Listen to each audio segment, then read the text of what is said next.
Second semester அதுல வந்து பாத்தீங்கன்னா பள்ளி மேலாண்மையும் நிர்வாகமும் இந்த சப்ஜெக்ட் நம்ம பார்த்துட்டு இருக்கோம். இந்த சப்ஜெக்ட்ல யூனிட் 2 பார்த்துட்டு இருக்கோம். சரிங்களா? அந்த யூனிட் 2ல வந்து பாத்தீங்கன்னா கல்வி திட்டமிடலில் உள்ள அணுகுமுறைகளின் வகைகள் இந்த கொஸ்டின் தான் பார்த்துட்டு இருக்கோம். இந்த வகைகள் வந்து 7 வகைகள் இருக்கு நம்ம சொல்லியிருந்தோம். இதுல லாஸ்ட் கிளாஸ்ல ஃபர்ஸ்ட்ல 5 இருக்கு அந்த அணுகுமுறைகளை பத்தி நம்ம கிளாஸ் எடுத்துட்டோம். இப்ப 6வது இருக்கு பாத்தீங்களா அந்த உள்கல்வி விரிவாக்க அணுகுமுறை அந்த கேள்வி தான் இன்னைக்கு நம்ம பார்க்க போறோம். சரிங்களா?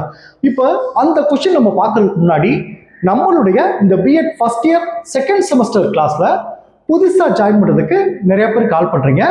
நீங்க எப்படி ஜாயின் பண்ணணும்னா என்னுடைய மொபைல் நம்பர் 9159084262 இந்த நம்பருக்கு நீங்க கால் பண்ணுங்க.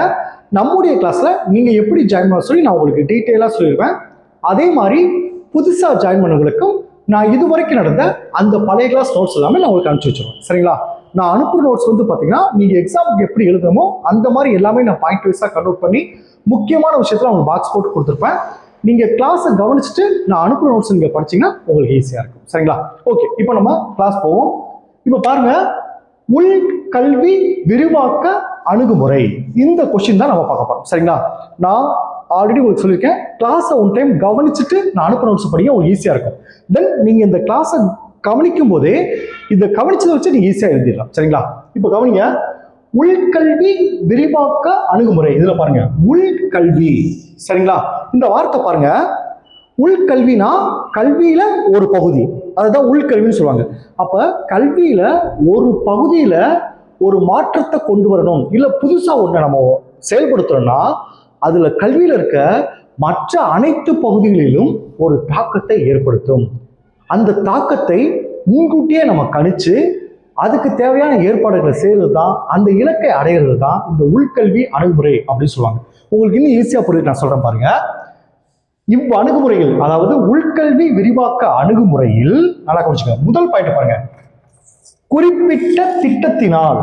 குறிப்பிட்ட திட்டம்னா ஏதாவது ஒரு திட்டத்தை, இப்போ ஃபார் எக்ஸாம்பிள் அடுத்து வர 5 வருடங்களுக்குள் அனைத்து வகுப்புகளையும், அதாவது 6ல இருந்து 10 வரைக்கும் ஏஐ பாடப்பிரிவு. சரிங்களா? இந்த ஏஐ சம்பந்தமா புதுசா ஒரு பாடப்பிரிவை தொடங்கணும், அதை செயல்படுத்தணும் அப்படின்னு ஒரு திட்டம் இருக்குன்னு வச்சுக்கோங்க.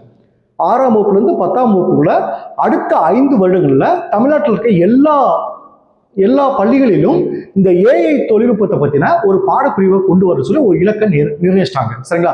இதை கொண்டு வரணும் ஒரு இலக்கை நிர்ணயிச்சிட்டாங்க வச்சுக்கோங்க. ஒரு எக்ஸாம்பிள் சொல்றேன். இப்ப பாருங்க, குறிப்பிட்ட திட்டத்தினால் இந்த ஏஐ சம்பந்தமான தொழில்நுட்ப சம்பந்தமான ஒரு பாடப்பிரிவை கொண்டு வரணும். இது ஒரு குறிப்பிட்ட திட்டத்தினால். அடுத்து பாருங்க, ஒட்டுமொத்த கல்வி அமைப்பில் ஏற்படும் அளவு தாக்கங்களை மதிப்பிடுதல் உள்ளாகும். பாருங்க, இந்த ஒரு தொழில்நுட்ப பிரிவை அனைத்து பள்ளிகளிலும் கொண்டு வரணும்னா ஒட்டுமொத்த கல்வி அமைப்பில் ஏற்படும் அளவு, அப்ப தமிழ்நாட்டில் இருக்க எல்லா பள்ளி கல்வி அமைப்பிலையும் என்ன தாக்கங்களை ஏற்படுத்தும். அதான் பாருங்க, ஒட்டுமொத்த கல்வி அமைப்பில் ஏற்படும் அளவு தாக்கங்களை, அந்த தாக்கங்களை மதிப்பிடுதல் தான் என்னன்னு கேட்டீங்கன்னா, இந்த மதிப்பிடுதல் உள்ளடங்குறது தான் இந்த உள்கல்வி விரிவாக்க அணுகுமுறை அப்படின்னு சொல்லுவாங்க. இன்னும் கொஞ்சம் புரிஞ்சிருக்கும், இன்னும் எக்ஸாம்பிள் சொல்றேன், இது முடிச்சு சொல்றேன் பாருங்க. அடுத்து பாருங்க, கல்வி அமைப்பின் ஏதாவது ஒரு அம்சத்தில் பாத்தீங்கன்னா, ஏதாவது ஒரு அம்சம்னா இப்ப ஏஐ சம்பந்தமா ஒரு தொழில்நுட்ப படிப்பை கொண்டு வரோம். இந்த படிப்பு வந்து அடுத்து வர 5 வருடங்களுக்குள் தமிழ்நாட்டில் இருக்க எல்லா பள்ளிகளிலும் இந்த தொழில்நுட்ப படிப்பை கொண்டு வரணும். அதுதான் நம்ம திட்ட இலக்கு.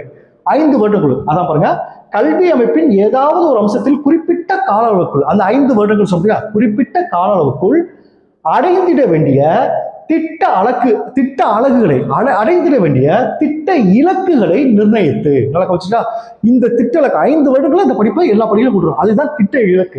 திட்ட இலக்கை நிர்ணயித்து அவற்றை அடைந்திட, அந்த 5 வருடங்கள் அந்த இலக்கை அடையணும்னா அவற்றை அடைந்திட கல்வியின் பிற கூறுகளில் ஏற்படும் அடைவு தாக்கங்களை மதிப்பிடுதல். சார், இதை கொண்டு வர்றதுக்கு கல்வியில பிற கூறுகளில் ஏற்படும் மாற்றங்கள்லாம் என்ன சார் பார்த்தீங்கன்னா, இப்போ ஏஐ தொழில்நுட்பத்தை கொண்டு வரணும்னா அதுக்கு நம்ம என்னென்ன செய்யணும், பிற தாக்கங்களை கணக்கிடணும். என்ன கணக்கிடணும் பாருங்க, ஒரு ஏஐ பாடப்பிரிவை கொண்டு வரணும்னா அதுக்கு தகுதியான ஆசிரியர்களை நியமிக்கணும். முதல்ல அதுக்கு தகுதியான ஆசிரியர்களை நியமிக்கணும் அனைத்து பள்ளிகளிலும்.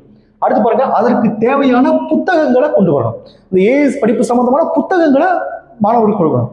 அடுத்து பாருங்க, புதிய தொழில்நுட்ப வகுப்பறை வசதி வேணும். அதே பாடத்தை வந்து நடத்தினா புதிய தொழில்நுட்ப ஒய்ஃபை கனெக்ஷனோட சிஸ்டத்தோட எல்லாத்துக்கும் இருந்தால் தான் இந்த ஏஐ சம்பந்தமான தொழில்நுட்ப பாடத்தை நடத்த முடியும். அதான் பாருங்க, தொழில்நுட்ப வகுப்பறை வசதி கொண்டு வரணும். சரிங்களா? அப்ப பாருங்க, ஒரு ஒரு ஒரு பாடப்பிரிவை கொண்டு வருது, கல்வியில அனைத்து தாக்கங்கள் இத்தனை விஷயத்த கொண்டு வரணும். அப்ப தேவையான ஆசிரியர்களை கொண்டு வரணும், தேவையான புத்தகங்களை கொடுக்கணும், அடுத்து தொழில்நுட்ப வகுப்பறை வசதி கொண்டு வரணும். அப்ப 5 வருஷங்கள்ல இதை அடையணும்னா நம்ம தமிழக அரசு இல்லை நம்ம மத்திய அரசு அதற்கு தேவையான நிதி வளம் எவ்வளவு இருக்கு, அதுக்கு தேவையான எத்தனை ஆசிரியர்களை நியமிக்கணும், அதுக்கு தேவையான எத்தனை புத்தகங்களை மாணவர்களுக்கு கொடுக்கணும், சரிங்களா, எத்தனை தொழில்நுட்ப வகுப்பறை வசதியை ஏற்படுத்தி சொல்லணும், அப்படி முன்கூட்டியே அதை கணிக்கிறது தான் என்னன்னு பார்த்தீங்கன்னா இந்த உள்கல்வி விரிவாக்க அணுகுமுறை. இப்போ உங்களுக்கு புரிஞ்சிருச்சா? சரிங்களா? இப்போ நான் சொன்னதை வச்சு நீங்க ஈஸியாக தான் மறுபடியும் ஒரு இதெல்லாமே ஷார்ட்டா சொல்ல பாருங்க.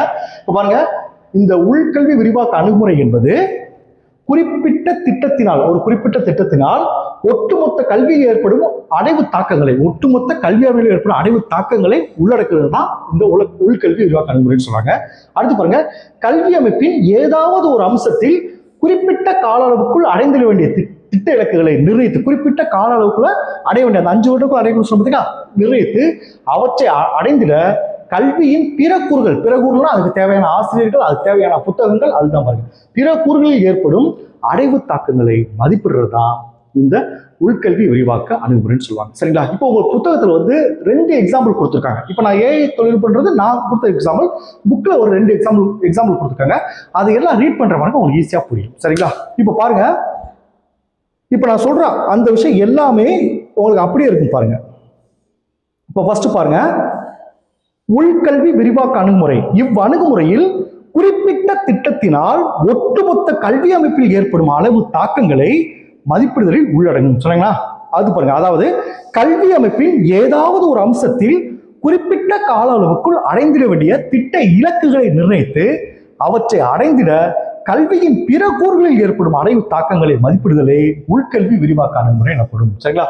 இது உதாரணம் 1 பாருங்க. திட்ட இலக்காக அனைவருக்கும் 8ஆம் வகுப்பு வரை இலவச கல்வியை அடுத்த 10 ஆண்டுகளுக்குள் அளித்தல் என்பது நிர்ணயிக்கப்பட்டால், இதை பிளான் பண்ணிட்டாங்கன்னா அதுக்கு என்ன செய்யணும்? கல்வி திட்டமிடல் வல்லுநர்கள் தற்போது கைவசம் உள்ள புள்ளி விவரங்கள் நீட்சிப்படுத்தி, இப்ப என்ன இருக்கு, இனி 10 வருடங்கள் என்ன தேவைப்படும், நீட்சிப்படுத்தி கல்வியின் பிற கூறுகளான ஆசிரியர்கள், பள்ளி கட்டிடங்கள், புத்தகங்கள், கல்வி சாதனங்கள் மற்றும் கருவிகள், பிற கட்டமைப்புகள் ஆகியவற்றில் கூடுதலாக எவ்வளவு தேவைப்படும் மற்றும் அவற்றை குறிப்பிட்ட கால அளவிற்குள் எவ்வளவு அதிகரிக்க செய்ய முடியும் என்பதை திட்டமிடுவது அவசியமாகும். இத்தகைய பகுப்பாய்வை மேற்கொள்ள பல்வேறு வகையான ஓட்டுப்புள்ளி விவரங்கள் தேவைப்படும். சரிங்களா? ஓட்டுப்புள்ளி விவரங்கள்னா இப்ப நான் சொன்னதுக்கு எத்தனை ஆசிரியர் தேவைப்படும், எத்தனை புத்தகங்கள் தேவைப்படும், அதைத்தான் சொல்றாங்க. அடுத்து உதாரணம் 2 பாருங்க. இந்திய அரசியல் சாசனத்தில் மேற்கொள்ளப்பட்ட 86வது சட்ட திருத்தத்தின்படி 6 முதல் 14 வயதிலான அனைத்து குழந்தைகளுக்கும் இலவச கட்டாய கல்வி அளித்தல் அரசின் கடமையாக்கப்பட்டுள்ளது. இதுக்கு என்ன சொன்னோம்? இதனை, அதாவது அனைவருக்கும் இலவச கல்வி தொடக்க கல்வி அளித்தல் என்பதை குறிப்பிட்ட கால அளவிற்குள் நிறைவேற்றுக இப்ப என்ன கொண்டு வந்தாங்க? சர்வ சிக்ஷா அபியான் போன்ற திட்டங்கள் அமலுக்கு வந்தன. இத்திட்டங்கள் என்னென்ன செய்யுது? பள்ளி வசதி இல்லாத இடங்களில் புதிய பள்ளிகளை தொடங்குதல், சிதைந்த நிலையில் உள்ள பள்ளிகளை இடித்துவிட்டு புதிய கட்டிடங்களை கட்டுதல், அடுத்து ஏற்கனவே உள்ள பள்ளி கட்டணங்களை வலுப்படுத்துதல் ஆகியவை மேற்கொள்ளப்பட்டன. அடுத்து பாருங்க, இதுக்கு தேவையான பராமரிப்பு மானியங்கள், மேம்பாட்டு மானியங்கள் இதெல்லாம் மாநில மத்திய அரசால் கொடுக்கப்பட்டது. அப்ப முன்கூட்டியே அதுக்கு ஒரு திட்டத்தை திட்டாங்க. சர்வ சிக்ஷா அபியான் அந்த ஒரு அமைப்பை உருவாக்குறாங்க. அந்த அமைப்பு தான் இதெல்லாம் கவனிச்சுக்கிறது. அதுக்கு தேவையான மானியங்கள், பராமரிப்பு மானியங்கள், மேம்பாட்டு மானியங்களை கொடுக்குறாங்க. சரிங்களா? இப்போ உங்களுக்கு புரிஞ்சுச்சா? Okay, thank you so much. நம்ம நெக்ஸ்ட் கிளாஸ்ல போவோம்.